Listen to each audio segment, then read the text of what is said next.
Reynolds Homestead is site of the former Rock Spring Plantation, the birthplace and boyhood home of R.J. Reynolds of tobacco fame. The Patrick County landmark is known for its cultural offerings, forestry research, and natural beauty.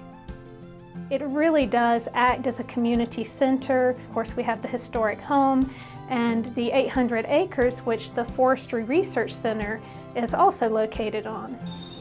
But Virginia Tech's current building is creating growing pains for the Education Center and its staff. And there are times when we would have to turn people away or have to turn ideas away. So the main hall does not have good acoustics, and so when we do performances in there, it's not an ideal location for it.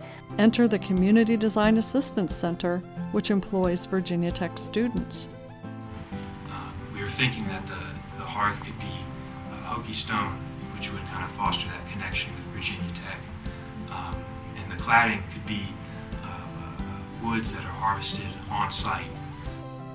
The students worked for months on a design that would integrate a $4 to $5 million expansion into the existing Reynolds Homestead complex. I think this was a very challenging project. There were many different groups that had needs and space requirements. It kind of brings you down to earth a little bit.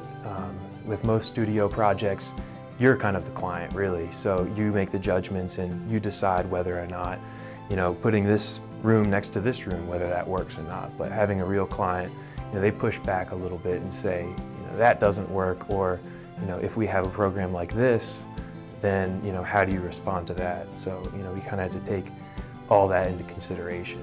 The part that is very exciting about the project itself is that we had a total cooperation with the client, and the more you get of that perspective, the better you understand the purpose of the building itself. A sculpture garden, artist studios, office space, and even a large amphitheater are part of the ambitious design. The fact that they were able to do that in such a way that it fits so well within the environment and is using our natural environment, the beauty of our natural surroundings, with an amphitheater going out off the back, which would go right, have the backdrop of the trees and the beautiful woods and mountain behind it. I think the project turned out fabulous. I'm really proud of the students and Arian and how they were able to work with all of the different people. I mean, as an architect, you're never completely satisfied with what you do. You never want to say it's perfect, but I think as a conceptual design, I think it really meets what they need immediately and kind of gives them something for the future that will hopefully be the next step in fostering this connection between Virginia Tech and Reynolds family and the community. The project is expected to roll out over the next 5 years. For Outreach and International Affairs, this is Andrea Brunet reporting.